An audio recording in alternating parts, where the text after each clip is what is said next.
Hello, how's it going, people? Welcome to the stream. Welcome. Hope everyone's having fantastic. Well, what today it is? Sunday. 2024 is nearly done. It's almost there. We're almost there. 2024 is done, and we're gonna kick it into the gear with 2025, of course. However, there's still lots to talk about in terms of Arsenal, including Arsenal's situation, including Arsenal's transfers, including what some people are saying, and other news, of course. Arsenal are still in the league, playing consistently. Well, consistently bad, let's be real. But they are still up there with some mediocre, well, I say mediocre, but almost no chance, almost whatsoever, to win the league, based on how Liverpool are playing. And I just watched Liverpool versus West Ham, and that was just insane to watch, given how Liverpool were playing against them and how we played against them. So there are lots of questions to be asked, and January transfer window could be the place where we try at least and fix some things. There could be that could be that time. However, so far it doesn't look too great. It doesn't look too great in terms of rumors even, because whenever transfer window comes open, there are transfer rumors about players linked, players potentially being signed. Some rumors start to rumble even when it's January transfer window and it's quote-unquote slow window, according to these scaredy top gooners who have bought into Arsenal's PR. But yeah, there's also almost nothing, and this is the weird thing. Arsenal desperately need about 2-3 signings, big signings as well, this January transfer window, and we are linked with almost nobody. There are some speculations about this player, that player, this and that, and over there, everyone, but ultimately nothing concrete, nothing specific. There are coming news about lists, but that's again for the summer, and we heard that also before last summer's transfer window, and we all saw how that went, so it is up in a mess. But currently, Arsenal are sitting third in the table. Liverpool are first, of course. They just beat West Ham 5-0.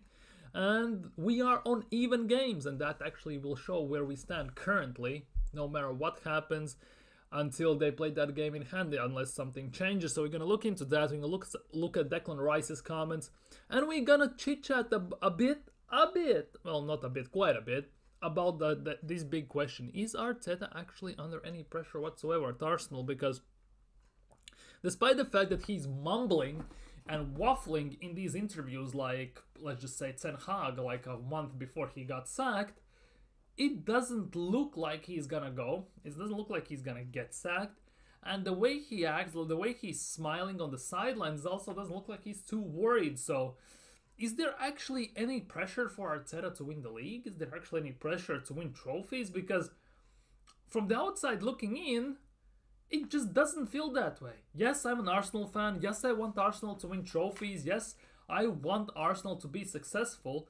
But from the outside looking in, half the fan base feels like they're happy with top 4. It is what it is. They're happy that we don't win stuff. And, like, it's hard to explain. It just feels very, very odd, very, very weird at the moment and everything. So it is what it is. But I guess we're going to get into that in a split second. So like, comment, live in the chat, of course. Let's discuss some thoughts you have. Subscribe if you haven't yet. Share it around, invite some people to watch if you want to discuss other topics with them as well. And to be honest, we're gonna get straight into it, and we're gonna kick things off today. I think we're gonna kick things off today with the Premier League table, because Arsenal currently are sitting third. We all know that.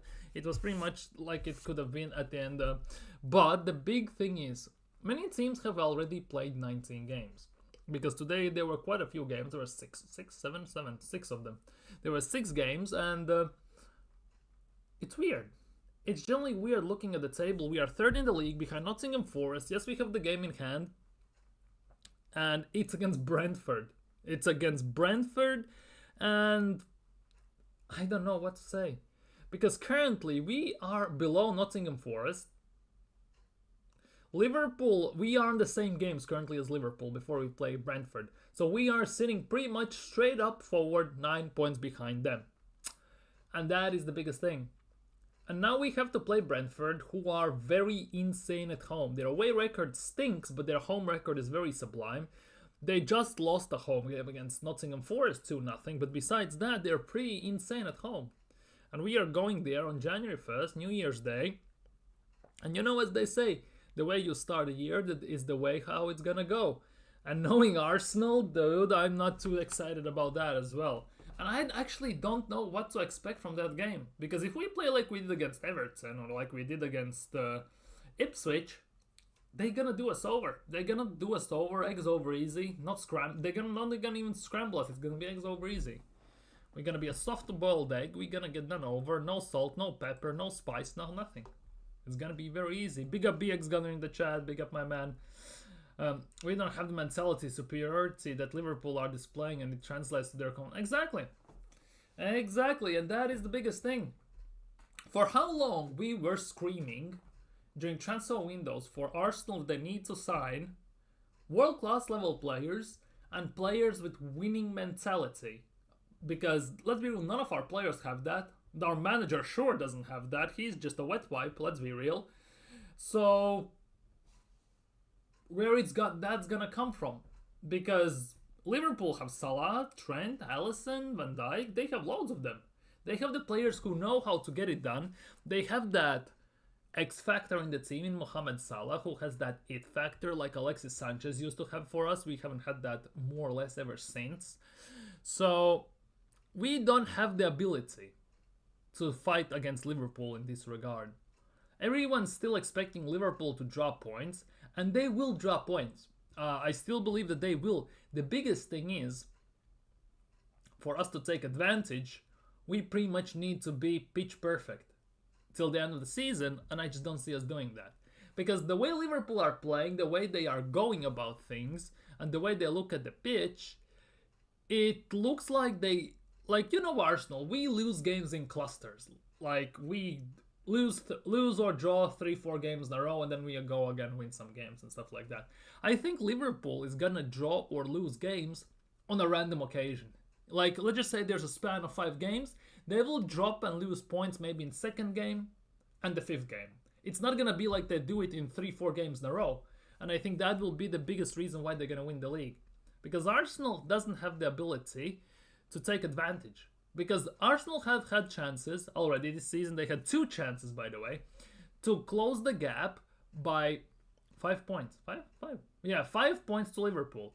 We could have been currently sitting 4 points behind Liverpool. We could have been currently sitting 4 points behind Liverpool if we beat Bournemouth and if we won against Fulham. Because those 2 games, Liverpool also dropped points. Besides that, Liverpool pretty much don't lose points. Those were the 2 chances. If you look at the way the Arsenal have gone about things and the way they are gone about things. But Arsenal currently are sitting 9 points behind. In January 1st, we are going to Brentford. We're going to play against Brentford, and this actually could happen, as BX Gunner is saying. The gap could hit 12 points in January, and it's not going to be a long wait. There's a possibility that already on January 1st, we might be 12 points behind Liverpool. Already. It might not be a long wait. Like, generally, it's going to be like midnight, Happy New Year, and bang, Arsenal lose a game. It genuinely could be that quick. And that is the biggest worry for me overall. That genuinely is the biggest worry for me overall. And I don't know what to expect. That is the biggest issue with Arsenal. Because 2 years ago, I knew what I was expecting and I was getting with Arsenal when they get on the pitch. Attacking, exciting, very, very beautiful football to watch.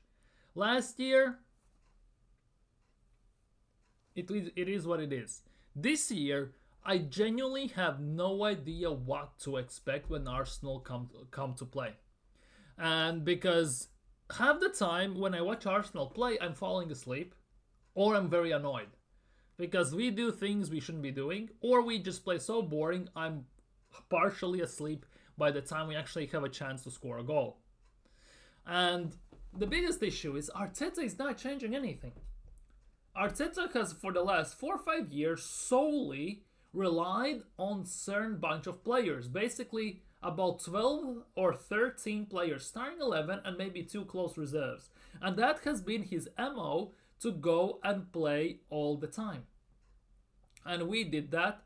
We have done this, and it wasn't a surprise. Last year we saw that there were reports coming out that Arsenal were the first team to have 4 or 5 players. In Premier League, out of 10, there were about 4 or 5 or even 6 Arsenal players who had played over 43 games in 50. No, there were 46 games played. That's at the time when they posted out. And Arsenal, most of the players have played 43 games, 44 games. Most of the Arsenal players on the starting 11. Saka definitely was there. Odegaard was there. Gabriel, Saliba, all of them were there. And last year we got very lucky in that regard because we didn't get injured. Now we are paying the price for overplaying players on consistent basis, whether we need them or not on the pitch, with not buying proper substitutions on the bench in transfer windows, and not having proper rotation and proper tactics to suit the players to maybe kind of take a bit load off them. Because our starting 11 plays almost every single game. Besides left back, if nobody's injured, more often than not, we're going to have the same starting 11. Arsenal don't have the luxury to rotate, to change things up, to give someone a rest, or do anything else. And we see this all the time. And that is a big, big worry. And that is one of the biggest reasons why we're not going to win the league. We're not going to win the cup potentially as well. Because we are now without Saka until March. Till March at least.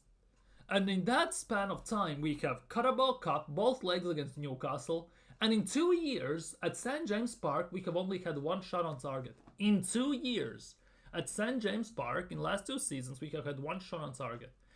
Yes, we have United in the league. Yeah, in the cup, sorry.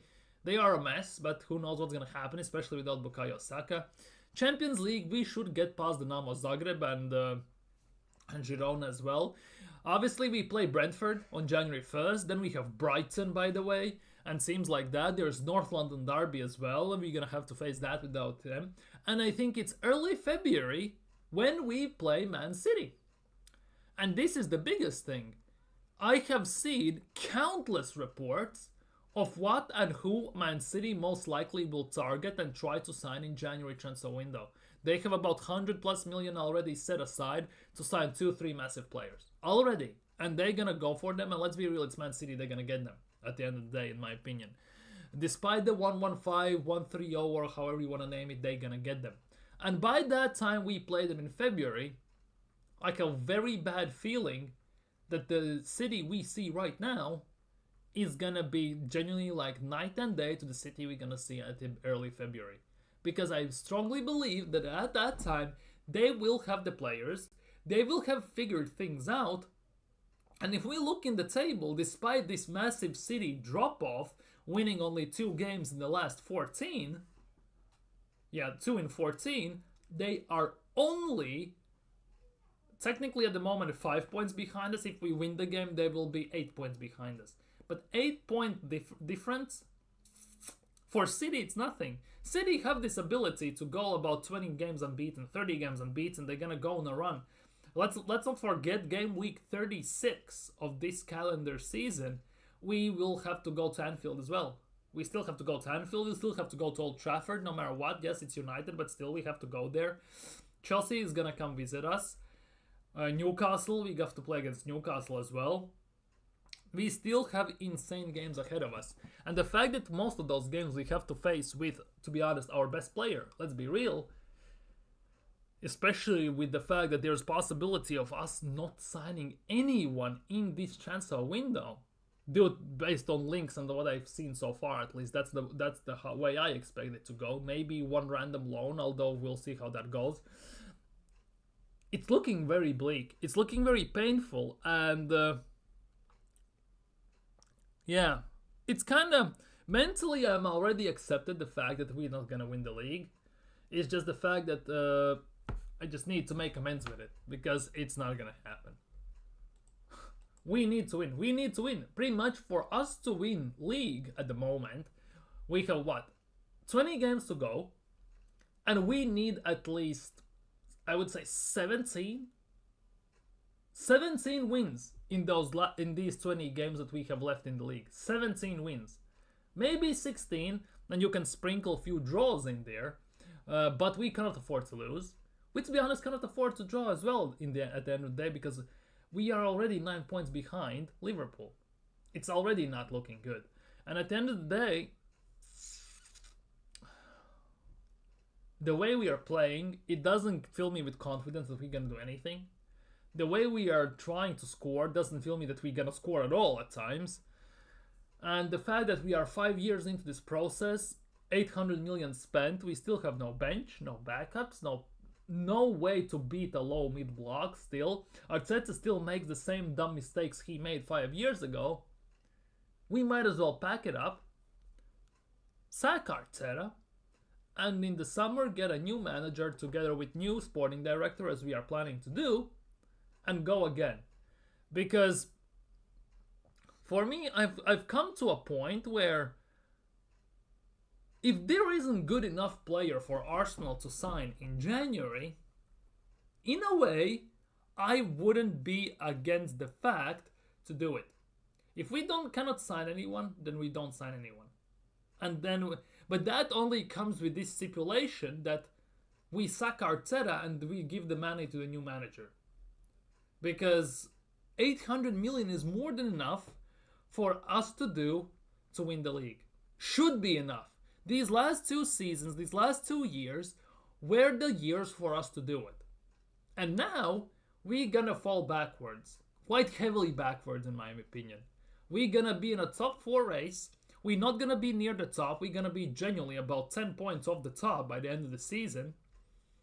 If not this, the next season for sure. And I'm just feeling very depressed about Arsenal. And that is the biggest thing. It's 2020.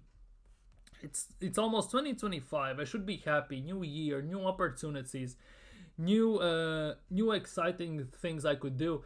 And I'm looking at Arsenal, and with Arsenal, it's complete straight opposite, if you ask me. And that for me is the biggest worry. With Arsenal, it's just, where are they going with this? Where are they going with this manager? Where are they going with these tactics? Where is this team going? Because we are legitimately this close for this team to falling apart. And I mean that in terms of if we don't win trophies, Saliba will say sayonara, au revoir, Gabriel will be ciao, and everything. They all will leave sooner or later if we don't win trophies. Because we already have heard that Saliba has said if you want to be counted world class, you need to win trophies. He said that some time ago, and in one of the recent interviews he said, if me and Gabriel want to be called world class, we need to win trophies. And currently, does it look like we're gonna win major honors? Does it look like we're gonna win Premier League, Champions League, to kind of try and solidify, make a statement that they are actually world class? Because one thing is that you need some merit to back your performances as well. And that is the biggest thing. Yes, we know we call Harry Kane technically one of the world-class striker, but ultimately, he doesn't have any trophies to his name. At the end of the day, he genuinely doesn't have any trophies to his name. And that's maybe why he isn't in that top bracket everyone's talking about. Yes, he's a very good finisher. Yes, he's very good with the pass ball distribution. He has kind of evolved his game that way and everything. But ultimately, he needs trophies to his name. And that goes same for Bukayo Saka. Arsenal fans are calling him world class, but he isn't. And it's not only because of trophies as well. It's also because of performances, in my opinion. He's not that good as people make him out to be. And that for me is a one big worry with the Arsenal fans. Because they tend to, I want to say we tend to, but I don't do it, so I cannot say we, but Arsenal fan base tend to overhype their players, our players, so much, it's actually very, very painful to watch. We call Tommy Cafu. We have Tommy Cafu. I call him that as well, because when he has played, when he's on form, he's phenomenal. But I don't do it that often. It's just now, for these days, it's already banter calling. I'm not even calling him Tommy Cafu. Then you have AFTV putting out pictures with Timba and Miles Lewis Skelly and calling them both Cafu and Roberto Carlos vibes and everything. People saying that Martin Odegaard is miles better than David Silva and players like that. Some Arsenal fans wouldn't take Mohamed Salah over Bukayo Saka and stuff like that. It is actually insane. On some level, how deluded and nuts this fan base is. I know it might sting some people when I say these things, because it's not a very popular opinion, it doesn't get voiced around too much. But ultimately, I just don't get sucked into this Arsenal PR they're trying to push out and to basically make and show up that everything's fine and dandy, happy chappy. We have win the dog toys, go buy win the dog toys. We have £180 jacket, go get it, rep it, and everything. I don't buy in that stuff. PR means nothing to me. For some people it means, for me it doesn't. Arteta is the one to blame. Ultimately, yes. Arteta, Edu, Garlic, Lewis, and to some extent, and obviously Kroenkes, not to some extent, obviously Kroenkes. Because they have put us in this mess. Because who asked them to hire a novice manager who doesn't know how to win trophies, first of all? Oh, he was studying under Pep. Okay, cool. The one game he was in charge while Pep was out with back surgery or something weird like that, or he was suspended, he lost that game at home to Lyon, which was to that time and still to after about 2 years after, only loss City had suffered at home. Only loss, and that was Mikel Arteta as manager. Now this manager wins us FA Cup in the first half year. Okay, cool. That means we're going somewhere. Well, technically. And he does that with not his team, which at the end of the day he rips apart, spends 800 million, and cannot win it ever since. Gets eliminated third or fourth round every single season. Carabao Cup, FA Cup, comes close to the league. In Champions League, in Europa League, balls it consistently. Also in the league, balls it consistently. Balled top 4 when we finished 5th. Balled first 2 years ago. Balled first last year as well. And at the end of the day, it's all on them. It's all on Arteta, Edu, Luis, Garlic, and of course Kroenkes. It's all their calls, all their decisions, incompetent, not good enough, and nobody's holding them accountable. Genuinely, nobody's holding them accountable. And the worst part is, it doesn't look from outside looking in that there is any pressure on Mikel Arteta whatsoever. It's all fine and dandy when he says in the interviews, oh, it's Arsenal, big club, we must win trophies and everything. That's one thing. But doing it on the pitch, the way we are playing, it doesn't replicate the words. Actions speak louder than words, people say. And it is that way, let's be real. And the way team is playing, it's nowhere near for the statements he's making out. 22-23 season, attacking football. We don't need a striker, we spread the goals around. Last year, we struggled 1-7 in December, we lose to Bayern Munich in Champions League, the worst Bayern Munich in the last decade, by the way, in Champions League, yet this is the best Arsenal team in the last decade, and we still lose to Bayern Munich. Well, it's not 10-2 on aggregate or something like that, but we still lost to them. And Arteta comes out and says, oh, but we don't have a striker, a 20-plus goal man machine, who can carry us over the line. He has few windows, he still doesn't address the issue, and now we are in this shithole. We haven't signed an attacker in 3 years. Well, yeah, 3 years actually. The last time we signed the attacker was Trossard. At the end of the day, it was Leandro Trossard. We signed Jesus, who technically is a winger actually, he's not even a striker. We signed Trossard, we signed Marquinhos, and that's it. I personally don't count Havertz as an attacker as number 9. Because Arteta signed him, and this is a quote from Arteta, he's a midfielder. And then when for half a year, last year, he tries to shoehorn him into the team and the performances are woeful. We lose to Fulham, we lose to West Ham, we lose to teams that we should be winning. That's where we lost the league, by the way. Not the loss against Aston Villa. In the Dubai break, he decides to stick him up as a number 9. All of a sudden, he hits a purple patch. Good goal scoring form, everyone's happy-chappy. Game against Aston Villa at home, what he does? Puts him in the midfield. As if he didn't learn for the first half of the season that it's not gonna work. By the way, in the first half of the season, the first 5-6 games, what was it Party at right back? Who made him play that? Gabriel benched. Which made him do that? And then Havertz goes on this hot goal scoring form. Let's be real, it was very impressive. I'm not gonna lie, that second part of the season where he went scoring goals quite a bit and assisting and everything, GA and all that, that's for stat merchants out there. That was good. But that actually was one of the worst things that could have happened to Arsenal. Because that showed Arteta that it is possible to survive without a striker. What we do this summer, we go in for Sheshko, allegedly. We tell him he's gonna be a backup dancer to Havertz. He's not gonna even be a starter. He says to us, "Bun off," and goes away. And we are not linked properly with the striker ever since. Ever since. And we haven't actually signed a striker under Mikel Arteta.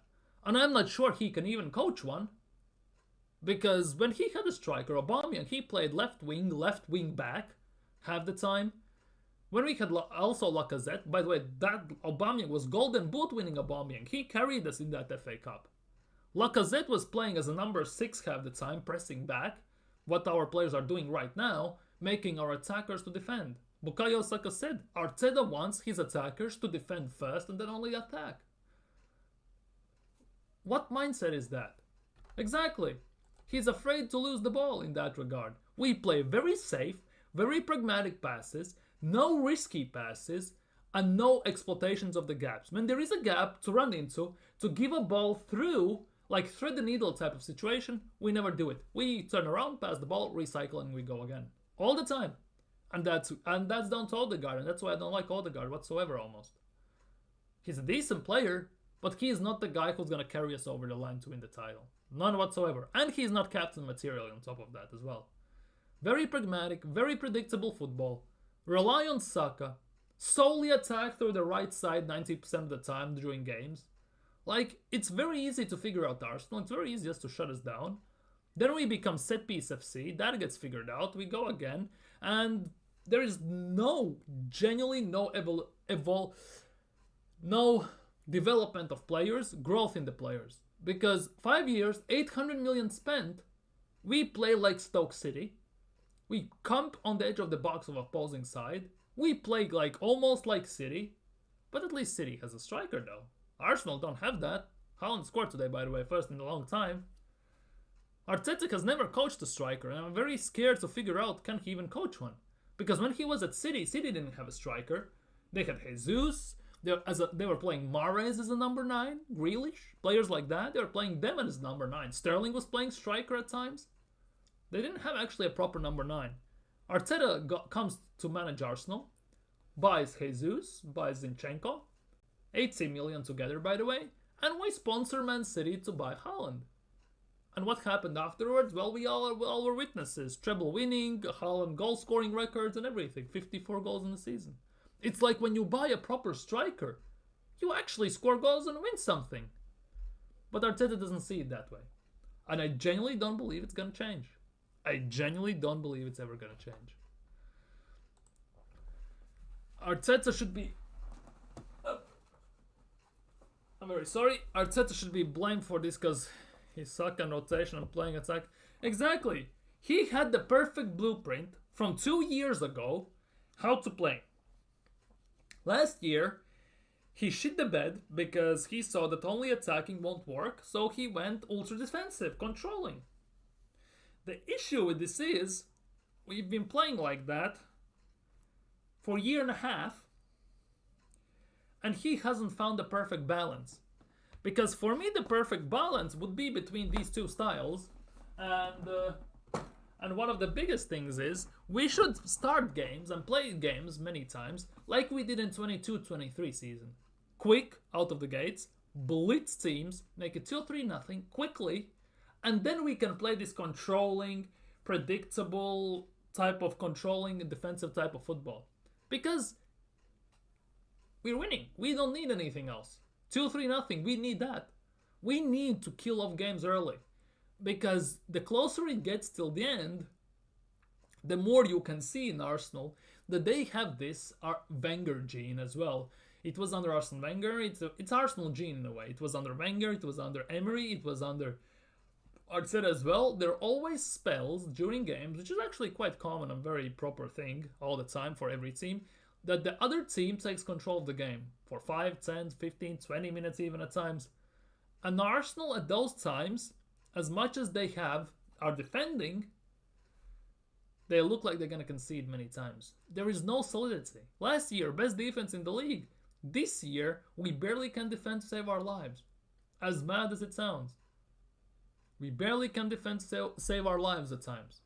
Yes, at the moment we actually have the best defense in the league. 16 goals conceded, Liverpool have 17. So maybe we have figured something out, but who knows? Genuinely, who knows? We have spent about 300 million on defense alone over 5 years from these 800 million, and we still are forcing our attackers to track back and defend. We are still doing that. What is the reasoning behind it? You would think that with 300 million spent on defense alone, your defense should be able to defend. I know it sounds wild and a crazy take, but you would think they should be able to defend. But according to Arteta, they cannot defend, I guess. He forces all the attackers back and everything. It's actually insane. It's actually kinda insane. But team set up in low block today against Arsenal all the time versus... Yeah, that is true. But the biggest thing is, it's been 2 years. 2.5 even years. Let's be real, in the second part of the season we saw that they were actually setting already low mid blocks against us. But it's been 2.5 years and we still haven't figured out a way to defeat it. We struggle against it every single time we face it. And nothing has changed. And that is the biggest issue for me as well. 2.5 years we've been facing these mid-low blocks, and Arteta still hasn't a Scooby-Doo how to fix them. How to counter it, how to attack through it. What to do, because we still play the same patterns, the same style, the same ways. Nothing has changed. And that is a big issue for me. By the way, 2-2 draw against Wolves. Oof, that was a rough one, wasn't it? No pun intended. But 2-2 against Wolves. Ay. Could have won the game, but could have lost it as well.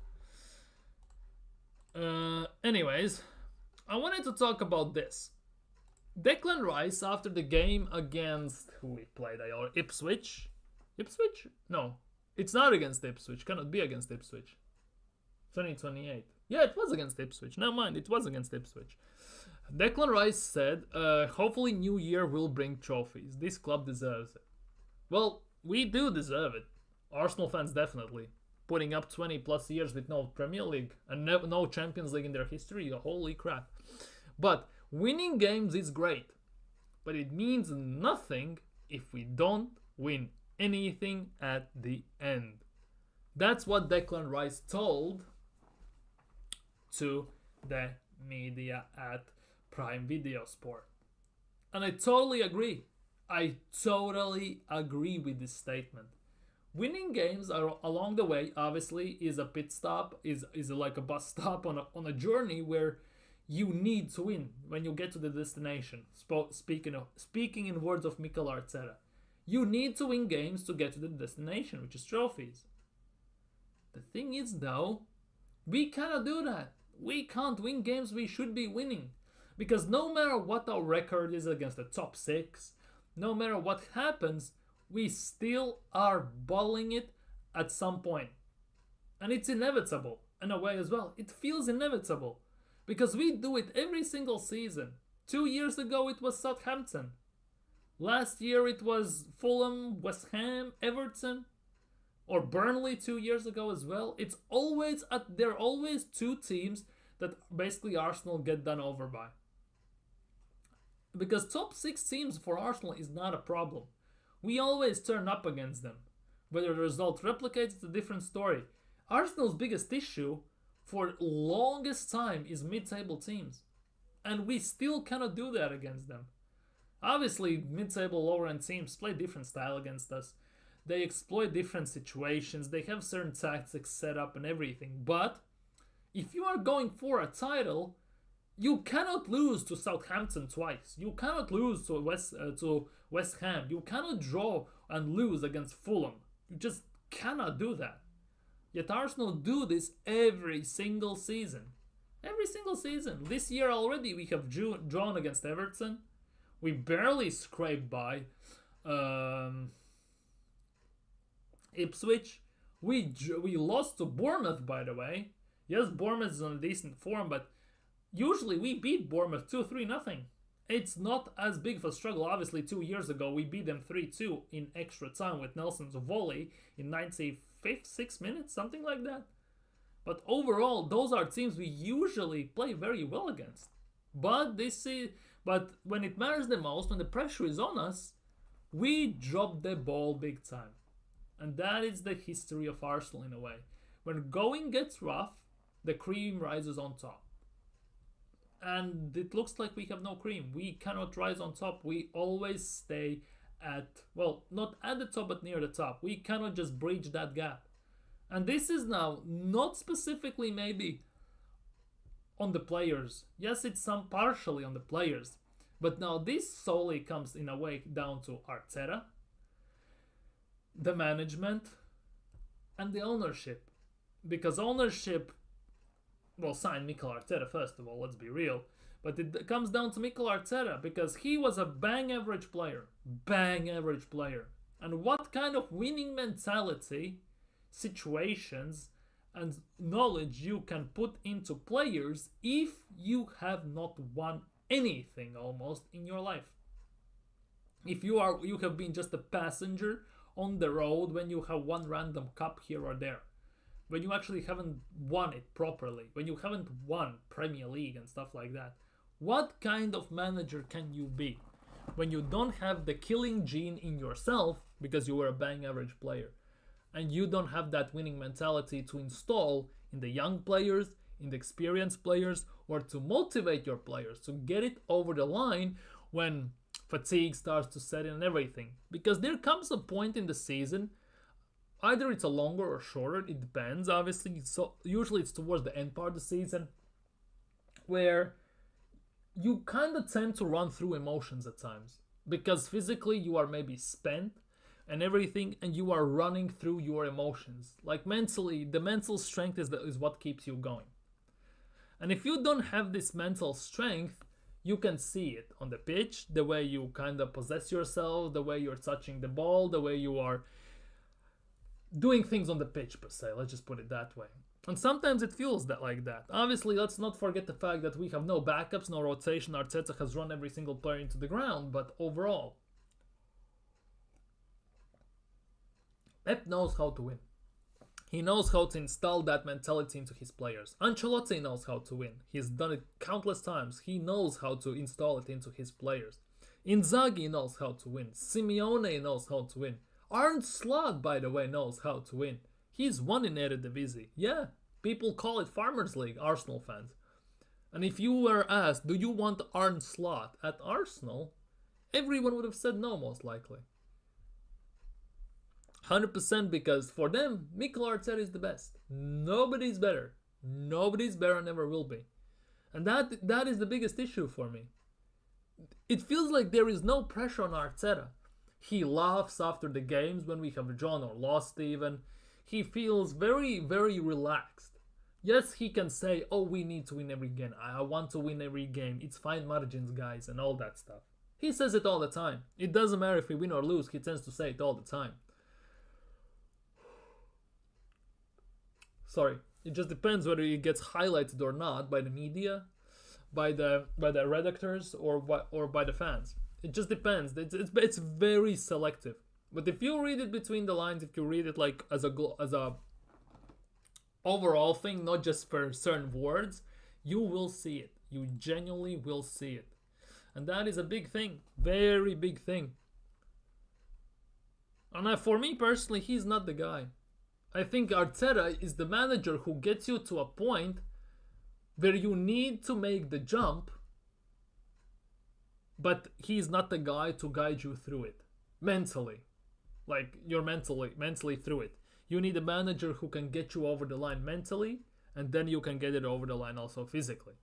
So I generally believe that Mikel Arteta is like Liverpool's Brendan Rodgers. He built a team, he got them to challenging, to coming very close, but ultimately, it wasn't enough. So what they did, they sacked him, and they got Jurgen Klopp. And when people say, no, what player is available? What realistic manager is available? Let's be real. Everyone's available for the right price and if they're willing to come. You take the money, You go to the team, to the club, you ask either for the manager or the player, you ask what they want, you say your offer, they say their offer and everything. If you agree, cool, he's yours. If you don't, you move on. There is no realistic options. There is no, oh, but he's unavailable. Everyone's available for the right price. In football, in business, money talks. Let's be real. Money at the end of the day talks. It's been like that and it will be like that. It's just the question, are you willing to pay the money? That is the biggest question. Are you willing to pay the money?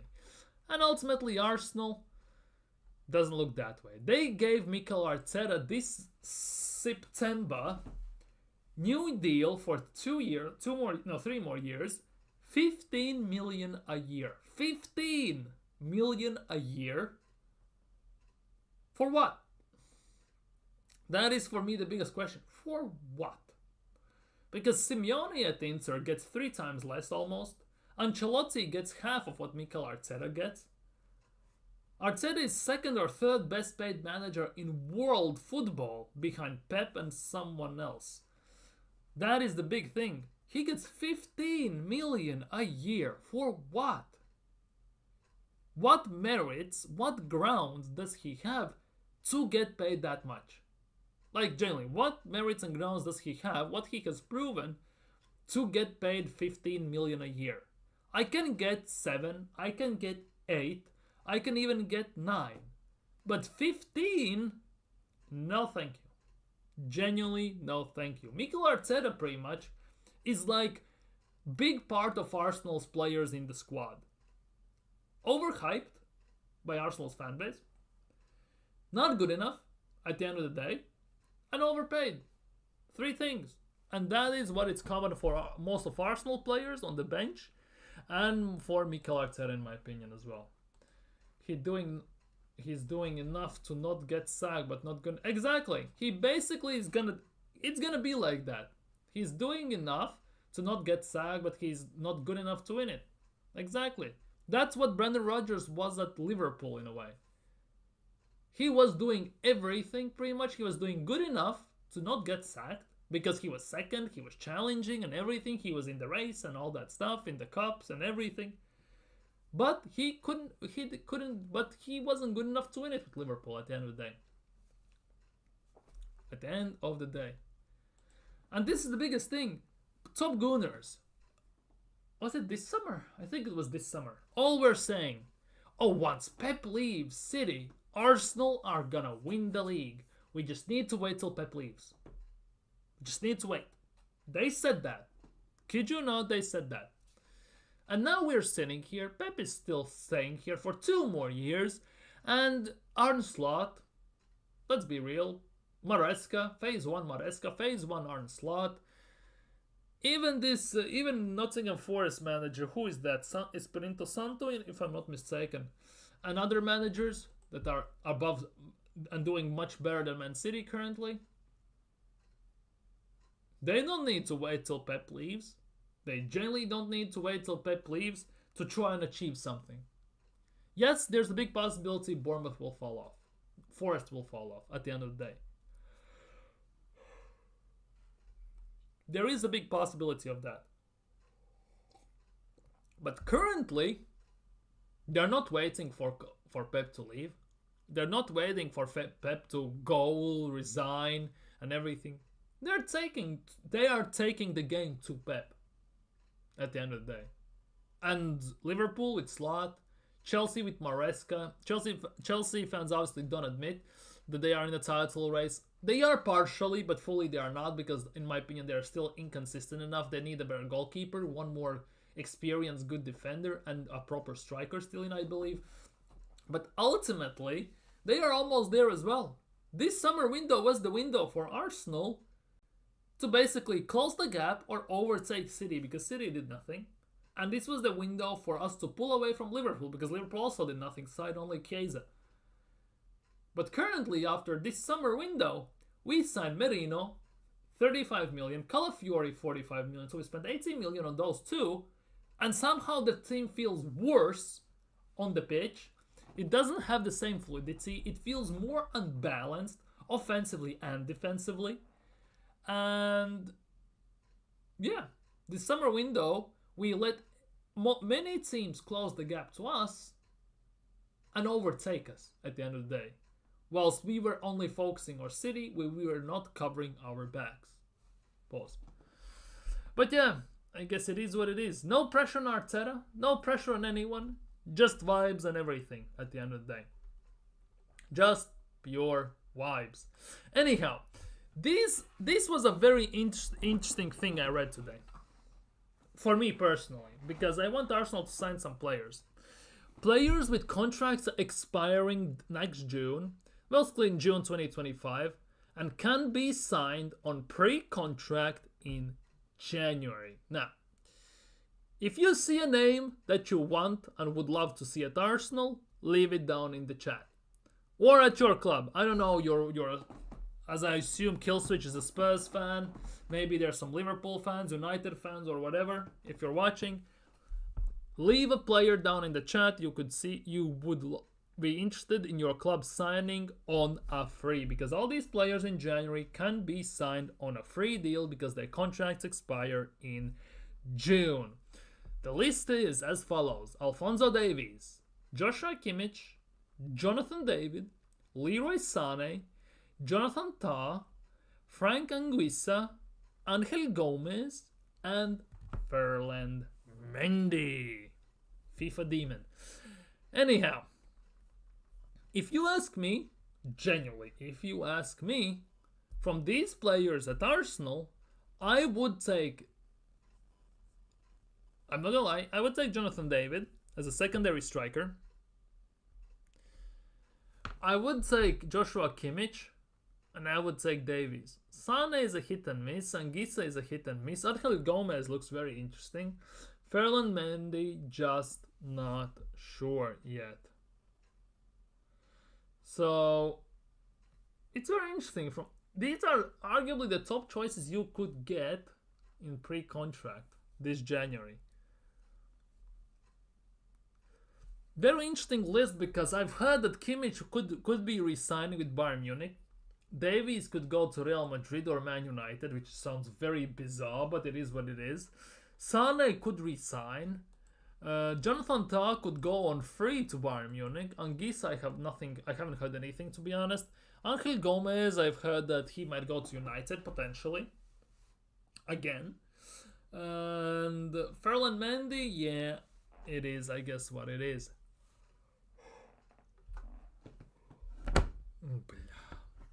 I guess it is what it is at the end of the day. You see, look at this. None of them are better than what we have right now. Then you see the arrogance of top gooners. Genuinely, they're saying none of them are better than what we currently have.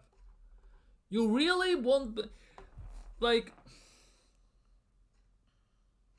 even as a secondary striker, Jonathan David is better than Kai Havertz and Jesus and Nketiah combined. I would easily take him at Arsenal. Not maybe as a first guy, as a secondary for sure. Left back options. Miles Skelly is doing decently right now, but overall, Davies could be a thing. We need a number 6 who can invert from the right. Lol. Joshua Kimmich fits that to a T. It sounds very weird, but it is what it is. We need a backup for Salah. Yeah, definitely. For Saliba. So why not try out Jonathan Tah?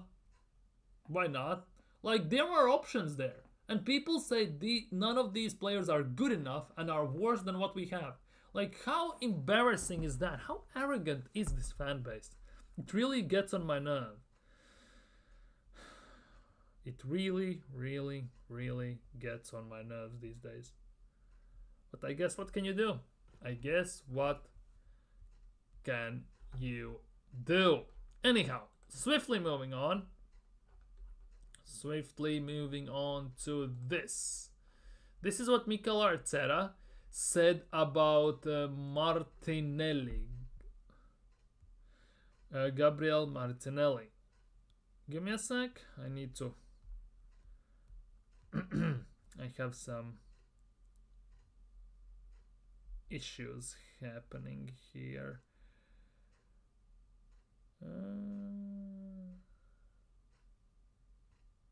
Okay. Okay.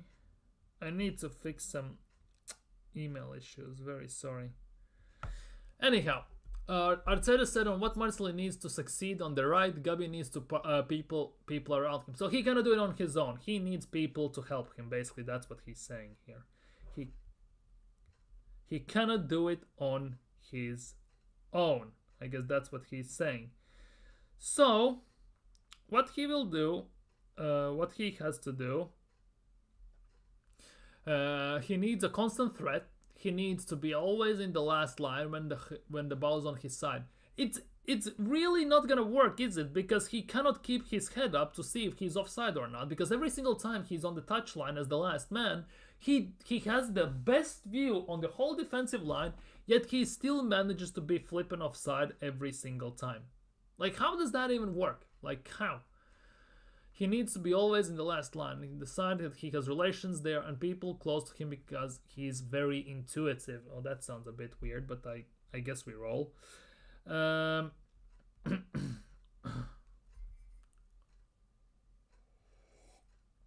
He's always a threat. He's always a threat. I think that if you're isolating too much, you're going to suffer, especially playing with a natural foot on the right, and that's things that we can evolve and improve.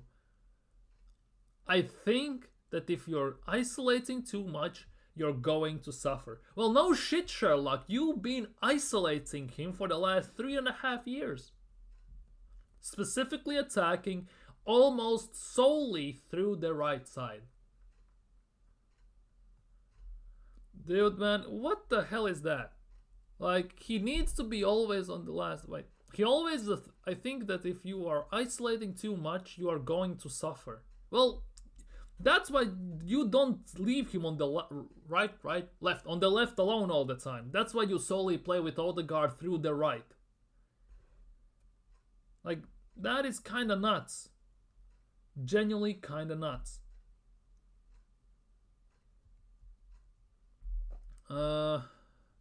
Especially playing with a natural foot on the right, and that's things that we can evolve and improve.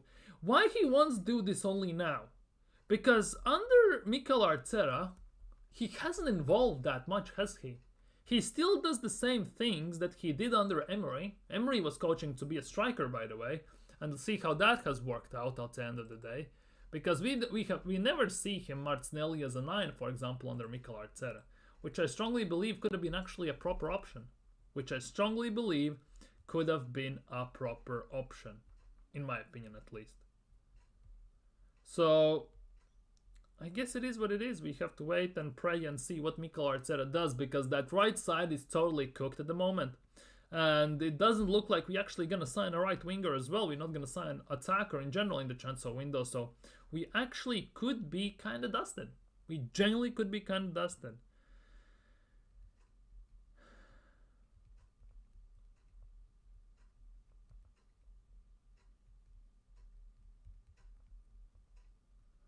So, we'll see. We genuinely will see how that's gonna go. Cooked and flipping pancakes. That, big up John, that is genuinely Mikel Arteta. Cooked and flipping pancakes for a living. Waffle House settings. Mikel waffles so much it's actually kinda nuts to say the least. Anyhow. Our schedule, if you actually look at it, without Bukayo Saka looks kinda nuts. Because we have to play Brentford on January 1st, Brighton on January 4th, Newcastle January 7th, United January 12th, Spurs North London Derby January 15th, Aston Villa at home January 18th. We are playing 9 games in January alone. 9 games, and our squad is like 3-4 players already is injured. That makes our 22-man squad even smaller, by the way. Dinamo Zagreb. Then we have Wolves away. Wolves are actually kind of flying a bit at the moment. And I strongly believe that this one, like 1, 2, 3, 4, 5, 6, 7, 8, these 9 games, especially These 9 games will cook us heavily, especially without Bukayo Saka, because Bukayo Saka is coming back around here, around this time. On April 1st, March 15th, somewhere in this period. He's coming back somewhere here. Hopefully. But yeah, we have 9 games in January. And for Arsenal to even try and survive this, personally, I need to see in the first week of January transfer window us already going for someone and signing them. Genuinely, that's what I need to see. Like a proper attacker, like 70-80 million, Isak, Isak, Osimhen, like proper attackers. Go sign me one. That has to be an obligation at the moment. Because we are looking genuinely cooked. 9 games in we have 9 games, yeah.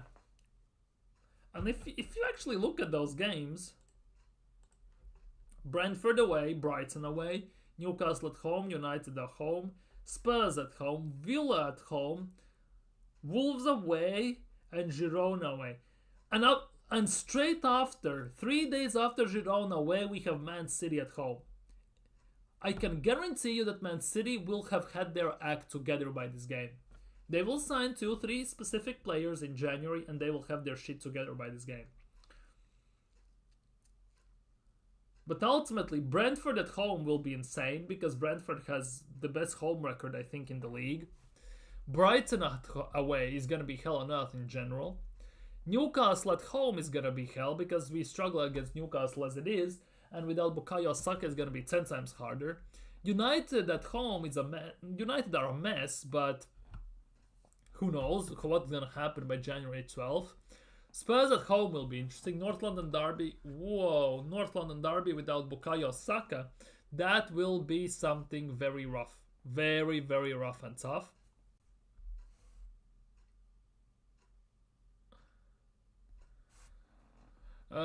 Villa at home, another hell game. Genuinely another hell game. We should have lost the game against Villa we played in the early stage of the season. Watkins missed empty net, insane double save by David Raya. At that time still it was 0-0. We could have been easily 1-2 down by the time. And let's be real, if we go 2-0 down at Villa Park, even 1-0 down at Villa Park, it would have been a long game. So I'm not gonna lie, we should have lost that game, but we got lucky. I genuinely believe we got hella lucky. Dinamo Zagreb at home should be a straightforward win. No excuses. Wolves away will be interesting. Because Wolves under this new manager currently are flying. Currently. The big question is, will Cunha leave in January? Because reports are suggesting he won't, but obviously you never know. Will they still have that bounce? Will they be figured out? And how will they look? Because Wolves at home will be a force to reckon with no matter what. That could be a very rough and tough game for Arsenal. That could be a very rough and tough game for Arsenal. And that's only January. Look at the start of February. Newcastle and City. Back to back. City at home, Newcastle away. Back to back. And if you have any... And I'm already scared for Newcastle away, by the way. Because in 2 years, we have had 1 shot on target against Newcastle. In 2 years in Premier League. Legitimately, 1 shot on target. And that's what's really bothering me. Since we're going to go into that game, based on how everything's going, of course, without Bukayo, and the way we are linked with people, maybe without any signings in particular, I'm not gonna lie, I'm kind of scared. I'm scared for how Arsenal are gonna look in these games. For me, Arsenal are in a top 4 race. It's not a title race. Arsenal are in a top 4 race. We are not gonna win the league. We are not going to win Champions League. Let's be real with that. Will we win FA Cup or Carabao Cup? Obviously, we are in the semi-finals of Carabao Cup. We might somehow luck our way through, but at the moment, since it's Newcastle, and based on that there was also United and Spurs in there, for me, Newcastle was the worst, well, Liverpool and Spurs, sorry. Newcastle was the worst possible draw we could have gotten. And that was my biggest thing. As soon as I saw who went into the pots because of who won their respective quarterfinals, I said, as long as it's not Newcastle, I'm fine.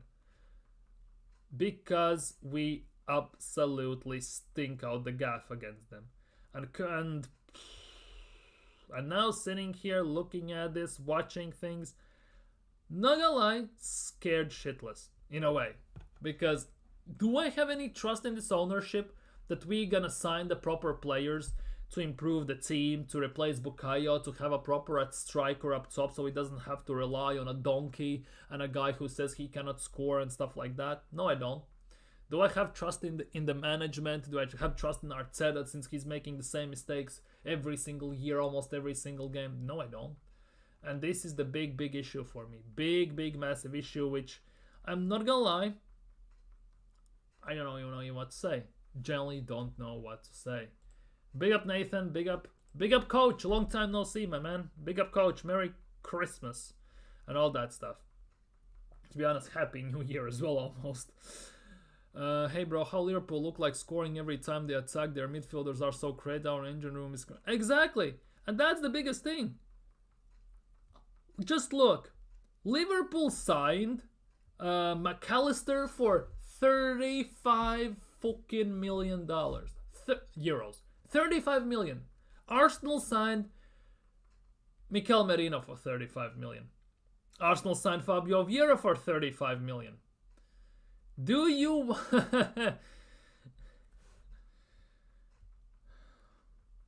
even I don't even know what to say. Genuinely don't know what to say. You saw Vieira getting recalled. I actually have no idea whether he's recalled or not, because I've seen reports saying that he's been recalled. At the same time, I'm seeing the ones that it's fake. Fabio Vieira whoop.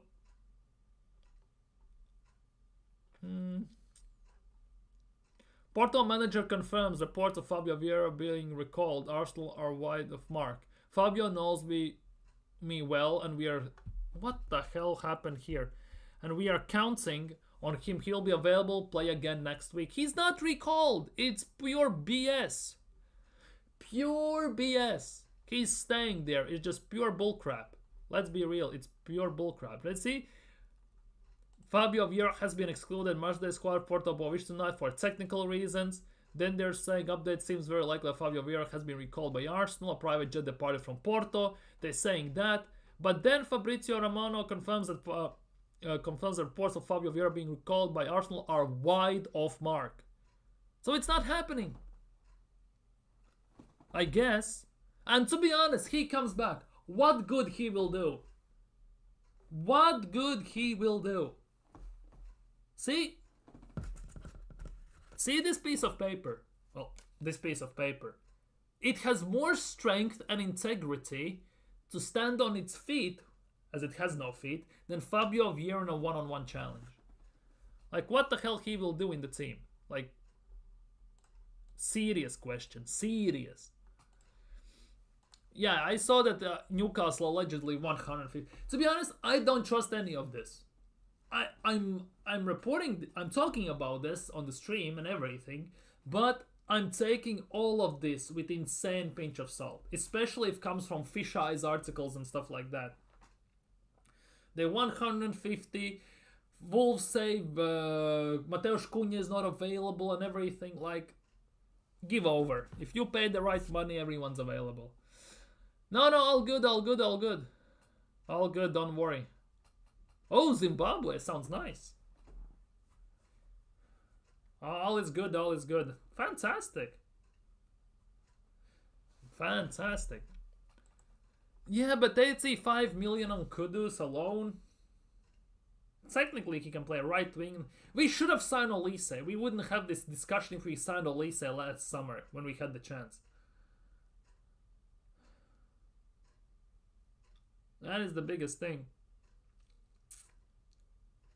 To be honest, for 85 million could have signed someone proper. Kudus is not even the answer. I know this club. Arteta will just stick Vieira. Now, if Vieira is recalled, because it looks like Fabio Vieira is not recalled.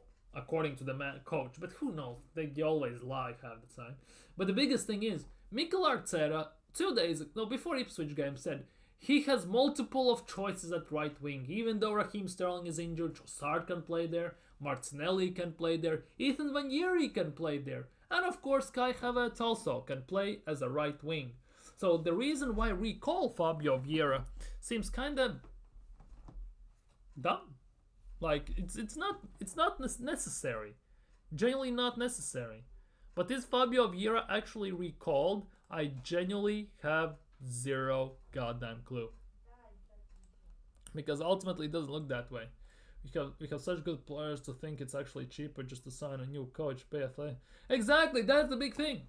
We actually have a very decent squad. Like, I would say that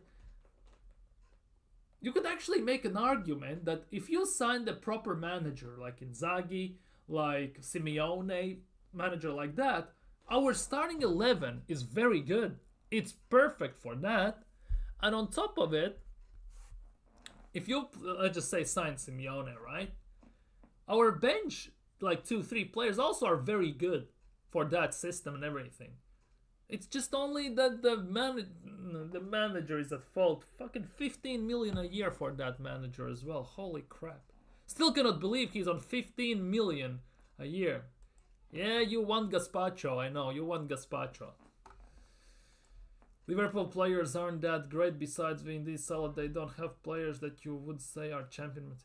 To be honest, Liverpool have Alisson, Van Dijk, Trent, Konate technically, Salah, and you would say that's about it, but that's 5 players already.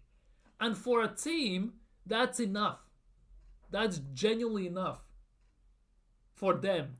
Especially Slot is also, he has won Eredivisie. He knows how to win titles. He just needs to put the pieces properly together and he's golden. You see how Gravenberch has blossomed under him, from him. Yeah, McAllister as well. 35 million from Brighton for McAllister. Why Arsenal didn't sign McAllister, huh? Why did Arsenal not sign McAllister? 35 million, World Cup winner, everything. And he was, I would argue he was one of the best, if not the best player today for Liverpool as well. That is the big thing. Like, very underrated as well. Luis Diaz looks like he's actually found the way he has to play. Slot has found the form. Gakpo is cooking under Slot somehow. That's also a weird one, to be honest. Mohamed Salah doesn't look like he's lost the pace, even though he's getting older. As long as Salah, Van Dijk, and players like that can stay fit, they're good. They're good. They're good. We have players to match all the... See, this is the big thing. This is why I hate these talks. Because, for example, for me, Alisson is better than Raya, right? But overall, I'm not saying Raya is a bad keeper. For us, he's good enough, actually, to win the league. But Alisson is better. For me, Trent, as a right back for Arsenal, would be actually better. If we actually were attacking. But since Arteta wants this bully ball defending and everything, again, Timber fits for that better.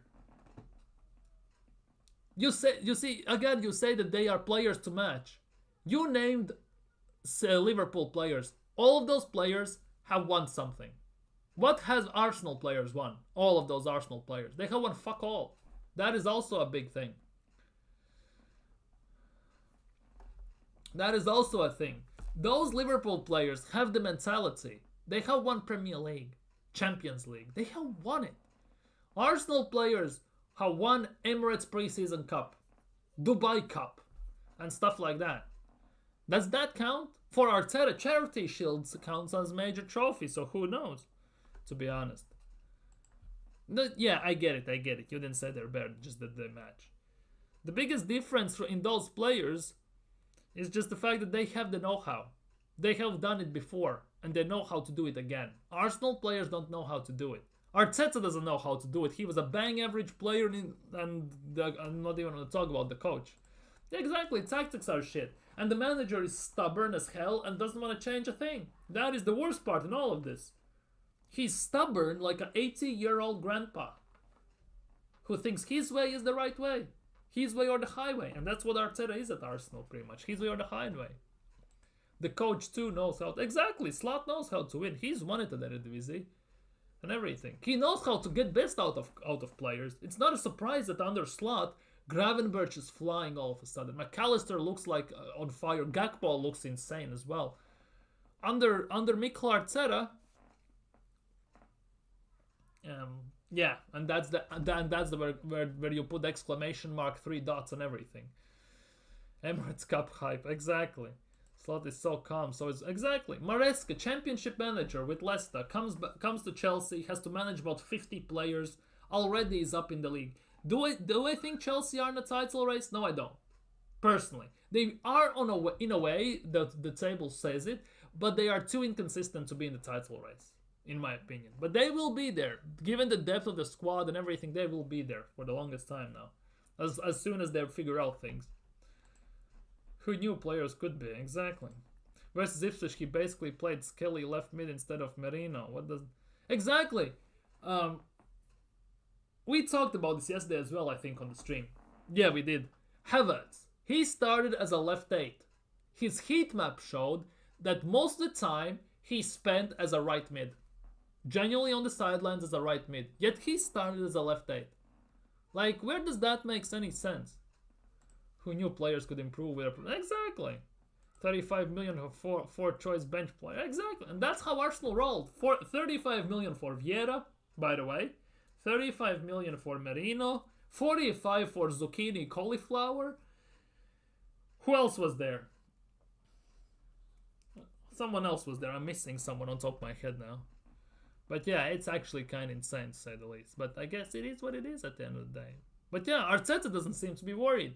No pressure whatsoever. That's the worst part in all of this. No pressure from the board, hierarchy, cronkies, nada. 15 million a year are dripping in his pocket. As long as he protects cronkies, I guess they're fine. But yeah, I guess it is what it is. Whoa, wrong button. But anyways, I kind of think on that note, I'm gonna end it here. Been live for some time. We have discussed some things, vented a bit, I'm not gonna lie. But yeah, take care, stay safe. Have a nice week tomorrow. Tomorrow, New Year's Eve, all that stuff. So basically, tomorrow, I most likely gonna be live. There gonna be a stream on 31st, 1st, 2nd. There will be no streams because I'm going out of town to celebrate New Year's. But yeah, so I'm gonna be watching remotely the Arsenal game against Brentford. So we'll see what's gonna happen there, but it could be a very nuts day on my X account though. So we'll see. But yeah, thank you everyone for dropping by. Big up BX Gunner, big up Nathan, big up Coach, big up Red, big up John, big up Killswitch, big up everyone. Have a nice week, have a nice evening. Enjoy it. If you have work tomorrow, unlucky, I'm not gonna lie, but I guess it is what it is. Like, comment, subscribe, all that stuff. Take care and see you all tomorrow.